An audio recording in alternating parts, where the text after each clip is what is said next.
एक ऐसी जगह जहां रोड से ज़्यादा ट्रैफिक पानी पर चलता है, जहां स्कूल जाने के लिए बच्चे बस नहीं बोट पकड़ते हैं, जहां घर के बाहर कार पार्किंग नहीं हाउस बोट पार्किंग होती है, और जहां एक रात का स्टे आपको महसूस करवाता है कि आप किसी मूवी के सेट पे आ गए हैं। हम बात कर रहे हैं आलापुज़ा की, केरला का वो खूबसूरत शहर जिसे पूरी दुनिया वेनिस ऑफ द ईस्ट के नाम से जानती है।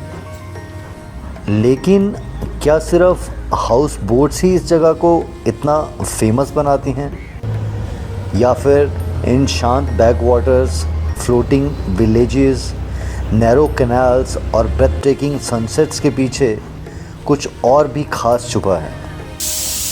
तो आज हम डिस्कवर करेंगे आलापुज़ा के famous house boats, hidden experiences, local food और वो सब चीज़ें जो इसे इंडिया के मस्ट विजिट डेस्टिनेशंस में शामिल करता है। So hey guys, welcome back to Vinod Karol diaries and together let's visit this beautiful town of Kerala naming आलापुज़ा।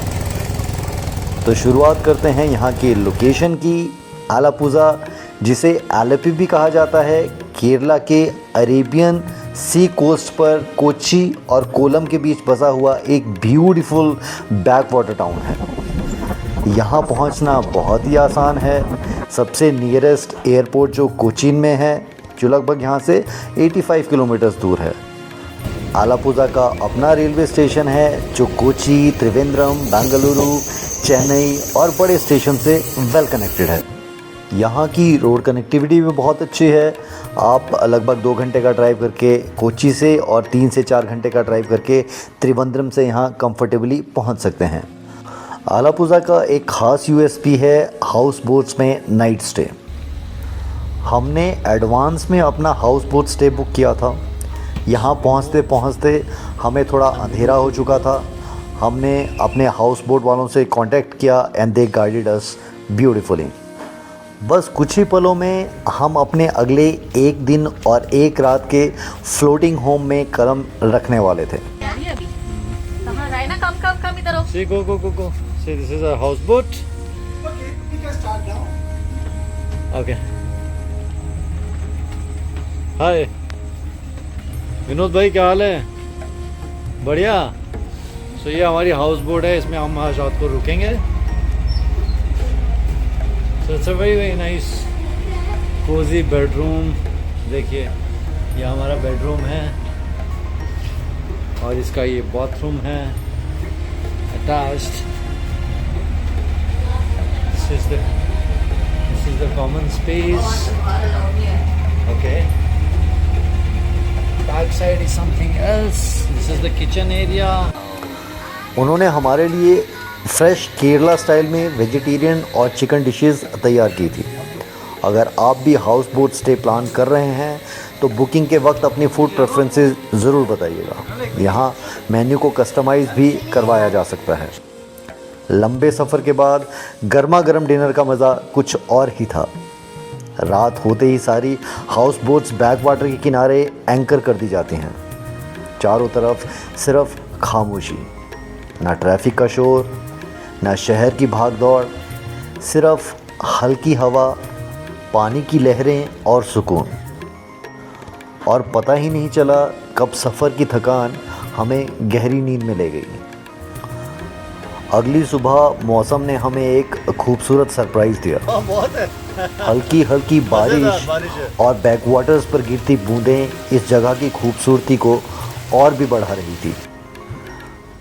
कल रात हम अंधेरे में पहुंचे थे तो इस जगह को अच्छी तरह से देख नहीं पाए थे।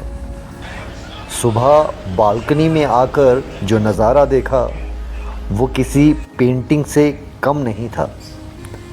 जहाँ तक नज़र जाती थी शांत बैक वाटर्स, लाइन से खड़ी हाउस बोट्स और उनके पीछे चलती छोटी छोटी बोट्स। सबसे इंटरेस्टिंग बात ये थी कि यहाँ ज़िंदगी सड़कों पर नहीं, पानी पर चलती है। स्कूल जाते बच्चे, काम पर जाते लोग, बाज़ार की तरफ निकलती बोट्स यह बोट सिर्फ ट्रांसपोर्ट नहीं, ज़िंदगी की लाइफलाइन है। तब समझ आया कि अलापुज़ा सिर्फ एक टूरिस्ट डेस्टिनेशन नहीं है, बल्कि एक अलग ही दुनिया है। तब तक ब्रेकफास्ट भी रेडी हो चुका था। सॉफ्ट इडलीज और ऑथेंटिक साउथ इंडियन चटनी। सिंपल ब्रेकफास्ट लेकिन टेस्ट बिल्कुल लाजवाब।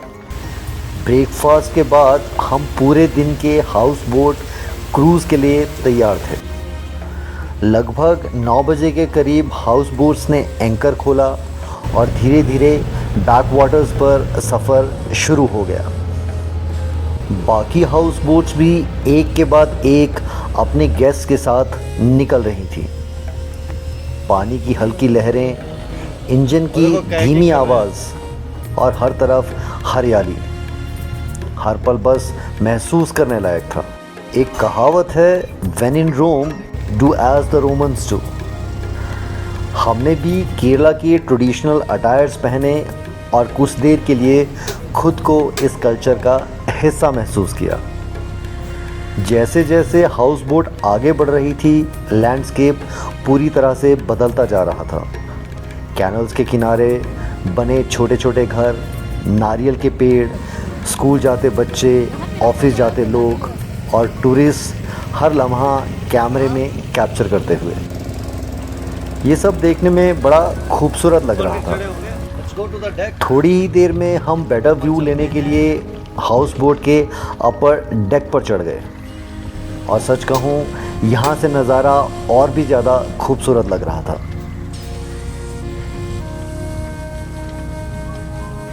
इसी बीच केयरटेकर ने हमें बताया कि इन बैकवाटर्स के बीच कई छोटे छोटे आइलैंड हैं जहाँ लोग रहते हैं। यहीं इन्हीं आइलैंड्स पे टूरिस्ट के लिए ट्रेडिशनल आयुर्वेदिक मसाज भी अवेलेबल है। लंच पे डिस्कशन चल ही रहा था, तभी बच्चों ने एक स्पेशल डिमांड कर दी कि लंच में फ्रेश क्रैब खाना है। कुछ देर बाद हम एक छोटे आइलैंड पर रुके।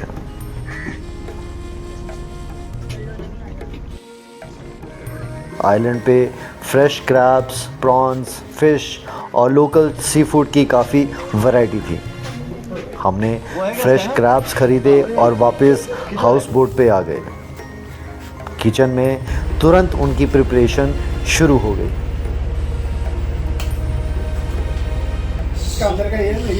ये अनिल भाई हमारे होस्ट हैं आज के यहाँ पे। He is preparing food for us, a wonderful host. Ghost वो बोल रहे हैं घोस्ट है, बट वो होस्ट है, वंडरफुल होस्ट है। हमने बहुत यहाँ पे सबसे टेस्टी खाना जो इस एरिया में है वो अनिल भाई के हाथ से खाया है। कल का फूड भी बहुत टेस्टी था। सुबह इडली, ब्रेकफास्ट वाज वंडरफुल। और अभी ये हमारी बन रही है क्रैब करी। ये इनका छोटा सा किचन है। ये ना अभी मिलता है, ये नहीं। सब चीज़ें बहुत स्मूथ चल रही थी। हमारा स्टे बड़ा कंफर्टेबल था। सब लोग बहुत एंजॉय कर रहे थे। लेकिन तभी अचानक हल्की बारिश शुरू हो गई। शुरू में सब कुछ बहुत अच्छा लग रहा था, सुहाना लग रहा था, लेकिन देखते ही देखते बारिश तेज़ आंधी और मूसलाधार बरसात में बदल गई। तेज़ हवाओं के साथ पानी डेक के अंदर तक आने लगा। सब लोग तुरंत सामान बचाने और खिड़कियां बंद करने में जुट गए। कुछ ही देर पहले जो बारिश रोमांटिक लग रही थी, वही हमारे सफ़र का सबसे अनएक्सपेक्टेड एडवेंचर बन गई थी। खुशकिस्मती से ये तूफ़ान ज़्यादा देर नहीं चला। मौसम फिर शांत हो गया। हमने अपने गीले हुए कपड़े बदले और वापस से डेक पे आ गए। बड़ी बड़ी ग्लास विंडोज़ से बाहर देखते हुए बदलती हुई तस्वीरें किसी बहुत खूबसूरत मूवी जैसी लग रही थी। एक दूसरे को क्रॉस करती हुई हाउस बोट्स एक बड़ा लाइवली सा एटमॉस्फेयर क्रिएट कर रही थी। हम अभी इन सारी चीज़ों का एंजॉय कर ही रहे थे कि तभी आवाज़ आई कि लंच रेडी हो गया है।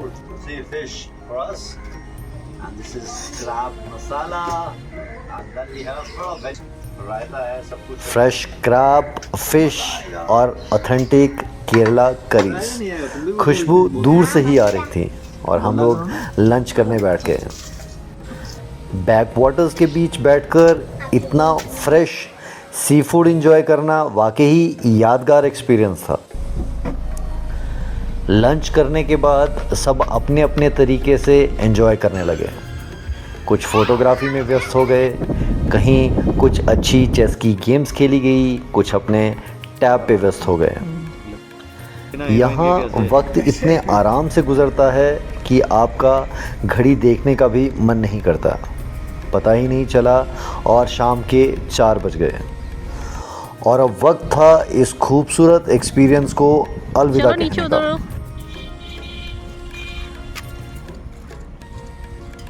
लेकिन आप केरला आओ और बिना कॉफ़ी पिए वापस चले जाओ, ये बात भी ठीक नहीं थी। हम सब डेक पर बैठ गए, हाथ में गर्मा गर्म कॉफ़ी, सामने शांत बैक वाटर्स और धीरे धीरे ढलती शाम। ये वो पल था जिसे हम हमेशा याद रखना चाहेंगे। कॉफ़ी ख़त्म हुई और हमारा हाउस बोट सफ़र भी अपनी मंजिल तक पहुंच चुका था। वैसे एलापुज़ा में सिर्फ हाउस बोट्स ही नहीं हैं। अगर आपके पास टाइम है तो एलापुज़ा बीच, लाइट हाउस, मरारी बीच, पाथीरामनल आइलैंड और अम्बालापुज़ा श्री कृष्ण टेम्पल भी विज़िट कर सकते हैं।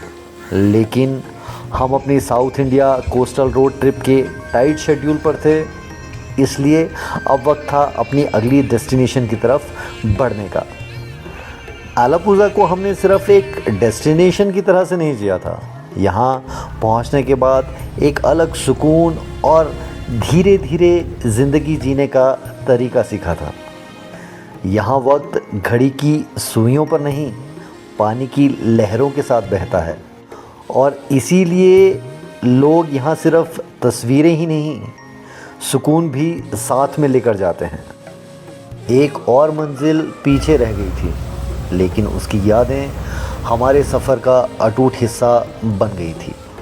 अगले वीडियो में हम फिर मिलेंगे अपने south India coastal road trip के अगले डेस्टिनेशन पे, और वो डेस्टिनेशन है वर्कला। तब तक के लिए सफ़र जारी रखिए, मुस्कुराते रहिए और यादें बनाते रहिए। मैं हूँ विनोद और आप देख रहे हैं विनोद करोल डायरीज़।